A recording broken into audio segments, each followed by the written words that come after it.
is going on, guys? Welcome back to the Rantin Review Pro Wrestling. We're talking today about the counter programming from WWE to that t-shirt company that they're not really worried about, AEW, and that more of it, according to people, is coming.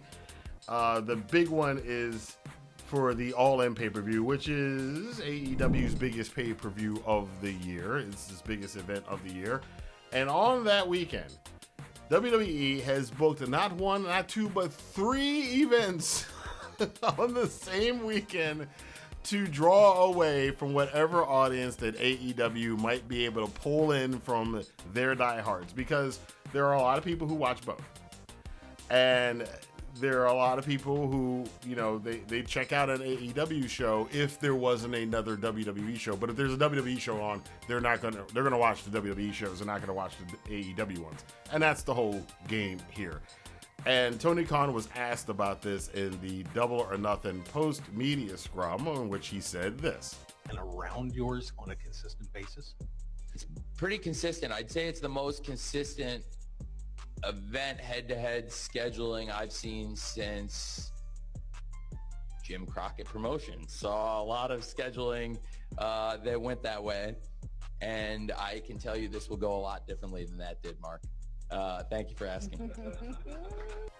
I would take it one step further. This is actually worse than what they did with Crockett, because for those of you who don't know or are younger, the infamous thing that he's referring to is that in the late 1980s, which is when I started watching wrestling as a little kid, and even at that time I knew what was going on, the WWF at the time would counter program things that WCW, or what would become WCW, what was the NWA, were doing at the time. The most infamous and most damaging one was Starrcade 87, in which the NWA was trying to branch out of the Carolinas. They took it to Chicago. Some people with Starrcade to Chicago, their biggest show of the year, which some people still to this day debate whether or not that was a mistake to take it out of the Carolinas. But regardless, they were trying to expand their territory and had their biggest show of the year, put a lot of money and put a lot of eggs in that basket. And the WWE counter-programmed it by coming up with Survivor Series and telling the cable networks at the time in 87 that if you don't carry the Survivor Series and do carry Starrcade, that you won't get WrestleMania 4 next year. This is the kind of game, not TKO, this was Vince McMahon. This is a young Vince McMahon. That's the kind of games that WWE has been playing for over 4 decades now. Now, Tony Khan seems to hint that maybe something is not as kosher or as damaging, I guess I should say as damaging as it may seem. That his line that the story is going to go differently, or it's going to go down a lot differently this time, may hint that he's not that worried about it. But I would have to say that too much of this is going to be a problem for them. And WWE being 5 to 10 times probably bigger as far as a company than AEW can do this stuff. They can put on multiple shows. Like AEW, Tony Khan, that whole group, they're not going to put a Ring of Honor show on the same day as, Money in the Bank, because nobody will watch the Ring of Honor show. They know their position that they're in. They're not going to do that. And it's become a real irritating thing to a lot of fans, and it's backfiring in some ways for a lot of fans, because right now the sentiment seems to be online that AEW is on an upswing. The attendance for the attendance for Dynamites have been improving.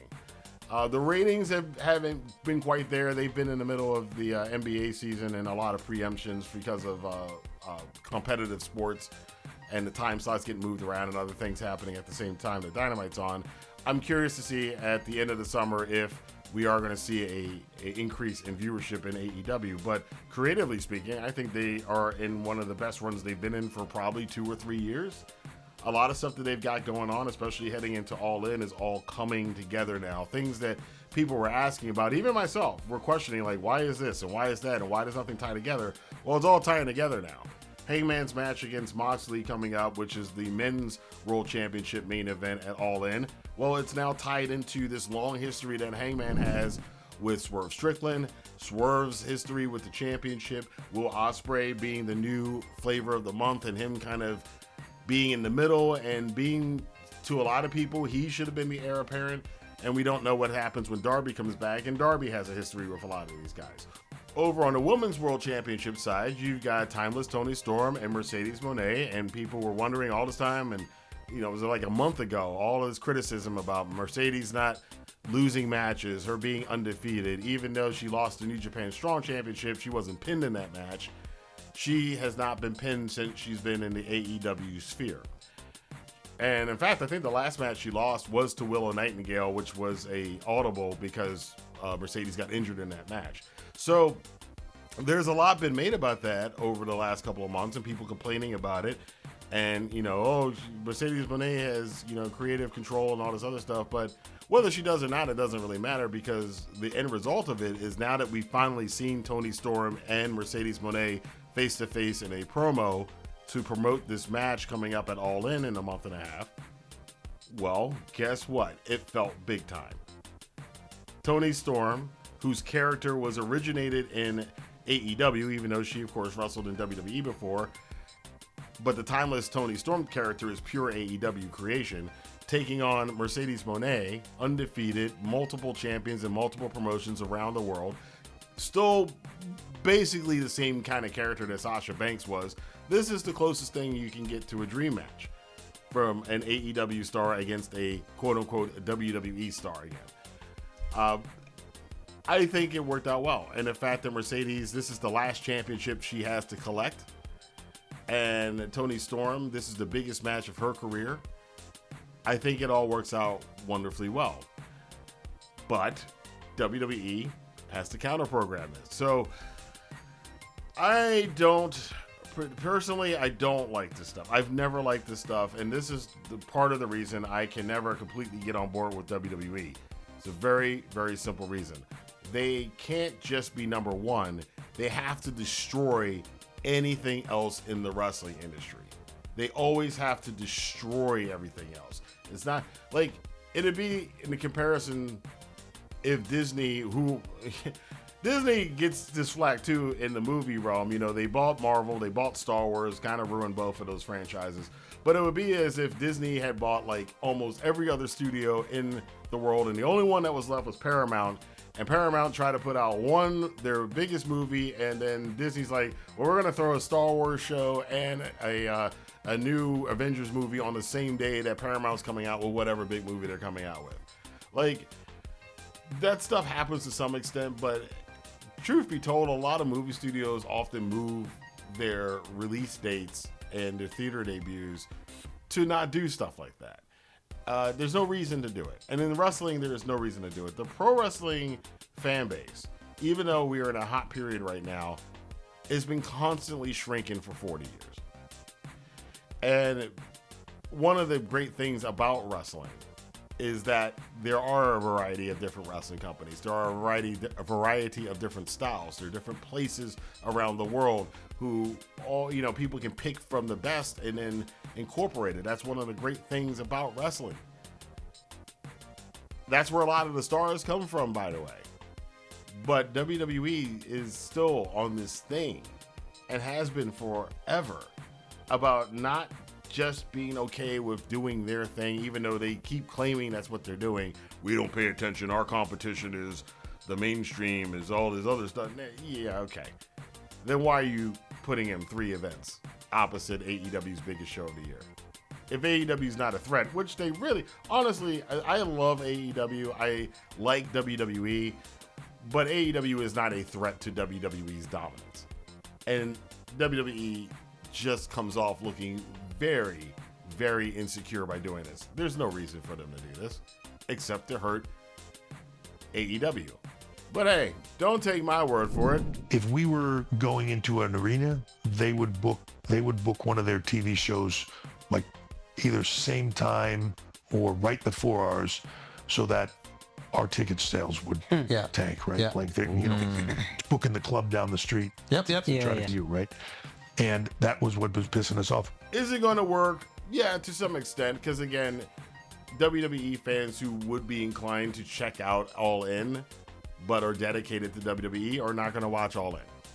And that is a very sad thing that WWE feels that it has to do that to keep its audience from watching another product, and God forbid, might actually wind up liking it and watching it more.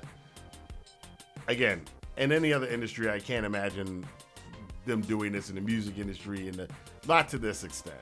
You know, there's competition in every entertainment industry, but there is not this thing of, well, we're going to try to suppress everybody else and ruin everybody else's business because we're the biggest one, we're the most popular one, so we're going to try to destroy everything else in our industry that has any chance of actually getting any traction.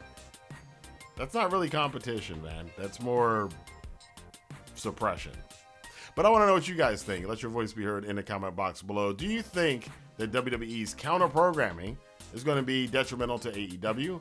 Do you think it works against them? Do you think some fans are actually seeing this stuff? I've seen it online, and they're kind of going, you know what, this is a bit much.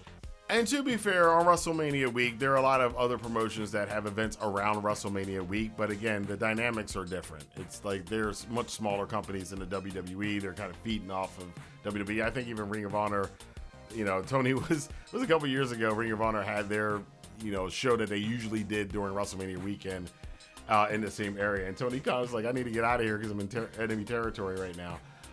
But again, this is a different thing. This is not, hey, we're going to celebrate. This is, no, we're going to take away from this event as opposed to adding something else that you could possibly see. But again, let me know what you guys think in the comment box below. Until next time, I will see you guys here for more news, rumors, and commentary on the Rantin Review Pro Wrestling. Have a good day.